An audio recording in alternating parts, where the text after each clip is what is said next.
Russell Brand has been charged with rape and sexual assault, even though the allegations came out against him years ago. They've always been around. They've always been swirling around him. We're very fortunate that this is happening at a time where we know that the law has become a kind of weapon to be used against people, institutions, and sometimes entire nations that will not accept and tolerate levels of corruption that are unprecedented. How do you feel about your legal system right now? This is so reflective of how a person acts in, say, an abusive relationship. It's deflection, deflection, deflection. Oh, I might have done this, but have you considered something that's not even slightly related to that?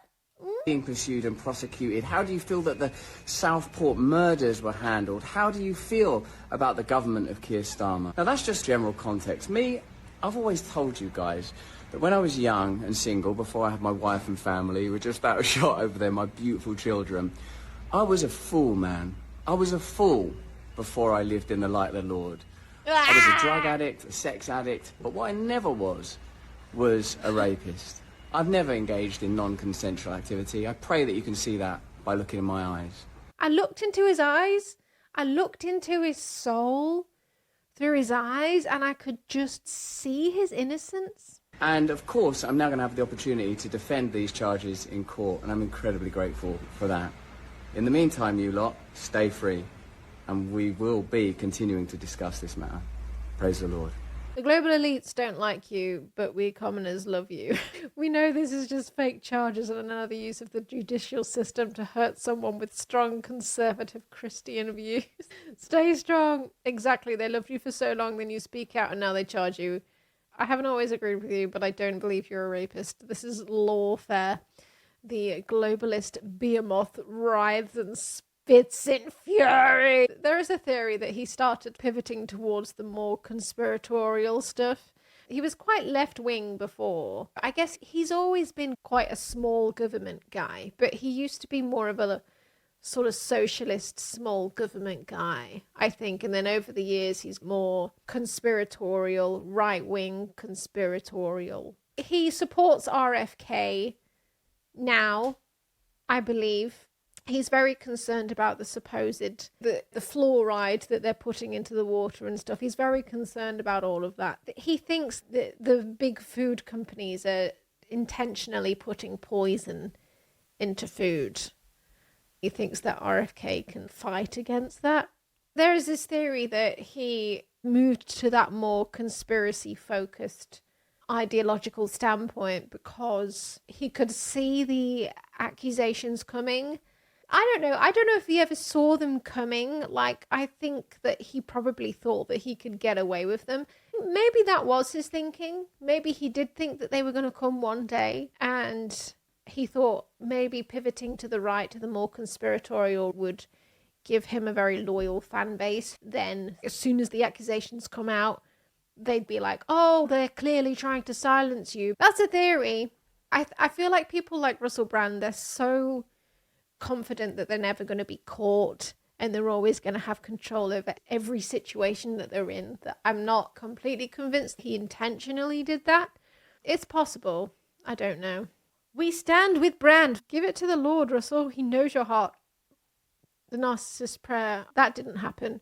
If it did, it wasn't that bad. If it was, it's not a big deal. If it is, it's not my fault. If it was, I didn't mean it. If I did, you deserved it. We are here. I've paid for sex before. I will not say I've slept with prostitutes because I would not denigrate those women with that term. I prostituted them. I participated in sin. I objectified them. So keen to worship at false altars that I allowed myself and other people to be denigrated. I desecrated his code. When Paul says to them, did you not know that your body is a temple? It's the did you not know that gets me. Did you not know that your body is a temple? Did no one tell you that it's sacred, that you are beautiful? You can't have known. Oh yeah, this is when he became a Christian. He got baptized in a river. I don't think one of these guys is Bear Grylls, are they? But Bear Grylls baptized him. Bear Grylls, the guy that drinks his own piss, baptized him. He's like one of those survival guys. He's like, oh yeah, this is how you survive if you're ever stuck in the wilderness, which is very unlikely to happen to you. You're very unlikely to get stuck in the wilderness for weeks and months on end. But if you were, Bear Grylls is like, yeah, I have the survival skills that you will need. And you will need to drink your own piss at one point. Which, by the way, apparently you shouldn't even do. Something occurred in the process of baptism that was incredible, literally overwhelming, because I was underwater and it was the River Thames. I felt changed, transitioned. So many of your comments have been so beautiful and encouraging, and I really appreciate it. He printed those comments out on A4 paper, some of them in dark mode, so he was completely wasting the black ink in his printer. Didn't even switch to light mode to print those comments off. Oh yeah, there he is with him. Northern curly-tailed lizard with Russell Brand and Dr. Oz. Charlie Kirk had a take, of course. Every single allegation against Russell Brand concerns events that took place 20 years ago or more. They don't matter anymore then. None of them existed while he was a famous actor or comedian. All of them emerged once he became a highly visible dissident on politics and COVID. Brand has been forthright about his behaviour as a young man, but the idea that he was a serial rapist is absurd and, more importantly, completely unprovable. This is a political prosecution, plain and simple. The fact that they've had to investigate it for so long means that all the police have been trying to do is find evidence that could actually prove it. That would suggest that actually there is enough evidence to prove it. Now he's been charged. That would suggest there is substantial evidence, and the police have gone up to the CPS with a little binder full of evidence. That's what it means, Charlie Kirk. I don't know if you realise how the UK system works. When people get charged, it means the police went up to the CPS with a little binder full of evidence. That means it could be provable in a court of law, in front of a jury. That's how it works, Charlie Kirk. I watched the Channel 4 documentary about this when all of the allegations first came out. A lot of it is just stories from these women, but the women don't know each other. The women are not looking for money, as far as I can tell. The women are not looking for fame because they're all anonymous. As far as hard evidence goes, from memory, I believe there are messages. One of the women has brought messages to the police. She's got actual evidence of messages where after she'd met up with him, she sent him a message saying something like, Russell, no means no. And then she said after that, am I going to have to go and get an STD test now? So obviously something had happened unconsensually without a condom. And when he responded to that message, he didn't say anything like, what do you mean no means no? He didn't refute that at all when he responded to her message. So I would say that's pretty hard evidence. If you've got those text messages, one of the women was in a relationship with him when she was 16 years old while he was 31. There's evidence of that relationship happening. Also, like, there's other witnesses to that relationship, which is fucked up in itself. Obviously, 16 is the age of consent in the UK, but that's still really fucked up. And she said abuse took place during that 3-month relationship. There was another woman who did report his abuse at the time. There are other incidences of women reporting his abuse at the time that it happened. So saying that they all emerged since he became a highly visible dissident on politics and COVID is not true, because many of these allegations came out before. When he came up as a comedian, he came up during a time where it was very culturally acceptable for you to be like, oh yeah, I'm such a slut. I'm such a guy slut. If a woman comedian had come out and said things like the things he said, she would not have been treated in the same way. I think now it's different. I think if male comedians said the things that Russell Brand was saying back then, I do think times have changed since then. I don't think a lot of it would be acceptable now. I have some examples of things that he did.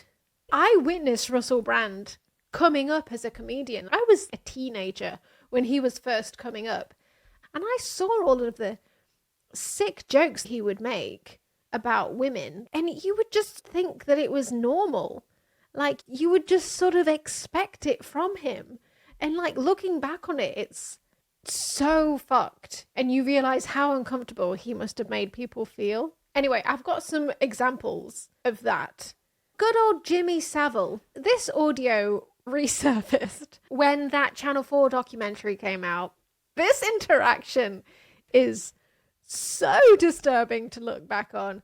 Jimmy Savile, like, probably one of the main reasons that Leeds is on the map. This guy is what made Leeds famous. This guy right here. So, Jimmy, this is Russell Brand. I'm sorry to interrupt your meal, but... Interrupting my meal, Russell, because to talk to a megastar like you is an honour and a pleasure. You're going to start doing Jim Will Fix It again, aren't you? No, it finished last Thursday. I did 40 shows. Wow. It finished last Thursday, and I'm sitting here with a beautiful lady who can't believe that I'm talking to the one and only, supposedly, Russell Brand. I could just ask you now if you could. Are you going to be doing any more fixes for anyone? Of course, I shall be doing fix-its long after you're dead. I believe that to be true. It'd be very nice to meet you one day, Mr. Jimmy Savile, just, Well, you know. if you've got a sister, you could meet me by bringing her along. I mean, I haven't got any sisters, but... I don't usually meet fellas, but if you've got a sister, that's okay. I've got a personal assistant called Marsha, and part of her job description is that anyone I demand she greets, meets, massages, she has to do it. She's very attractive, Jimmy. Well, that's a good start. What kind of... start? You could send her along to do some research. Would you like her to wear anything in particular, Sir Jimmy? I'd actually prefer her to wear nothing. Right, so you want Marsha, my assistant, to meet you naked. OK, well, that's not going to be a problem. Nothing wrong with that, Jimmy. It's just... The last time I spoke like this was the Father Christmas. Oh, yeah, I never trusted those Father Christmases in Debenhams or other stores. They're available. Oh, I said stores instead of shops. I've been in America too long. I don't trust the Father Christmases you get these days, Jimmy. I think you... Perhaps you should be. I think you're... thank you very much. I wonder, would you pass on my best wishes to your beautiful dinner companion, and perhaps you'd consider coming on the show again in the future? My beautiful dinner companion will have to remain secret because she is of outstanding beauty. If you saw her, you'll lust after her. If I saw her with you, because that just heightens the sexuality of the situation. Thinking the idea... No, I'm not into threesomes. But, Jimmy, there was a time when you were the defining voice of the BBC, and perhaps... I still am. You are now, you are tonight. You should be... Other examples of what Russell Brand has been like. More women have today come forward with allegations about their treatment at the hands of Russell Brand. After the celebrity was accused of rape, he strenuously denied the claims, saying that the media staged a coordinated attack against him. I met Russell Brand when I was a guest on E-Forum and Big Brother's Big Mouth. And one of those occasions was in 2006 when I appeared on his chat show, One Leicester Square. Can I have it off with either you or your daughters? No, you may not. No. Oh, here's a wacky All three suggestion. at once. No, Damn, she's definitely always one not. step ahead. Certainly not. Come on, some of No. them are adults. I've got two daughters. The answer's no, and I'm no. None of them? Hold on, let's go Neither. through 'em. Neither. You've got two whole daughters, and I Stop can't it. even have one. No, you can't. Selfish. When you have your own daughters, you'll know why I said that. Well, I won't sleep with them. I've got some principles. Well, I'm not sure about that anyway. Yes. But the boys are in a lot of trouble. God. Yuck. Yuck, precisely. That's what I thought then. That's what I think now. When you're the host of the show, you're literally in control of everyone around you. The same thing happened with Greg Wallace as well. This just happens in the entertainment industry all the time. They were cheering him and egging him on, and I was in this unbelievably awkward position where you don't quite know what to do. Are you meant to pretend you think it's funny and laugh along? Oh yeah, it happened with Ellen as well. You're meant to stand up and walk out in high dudgeon and look as if you're a spoilsport and a party pooper. What are you supposed to do? I think one of my daughters was 15 years old at the time, and the answer was, as you saw me say then, emphatically no. Lorraine Kelly has come out and said, this made me feel horribly uncomfortable. Even though, of course, she's just laughing because she's on a TV show. No, I'm glad you did it, actually, because during that... You're wearing suspenders. Jesus.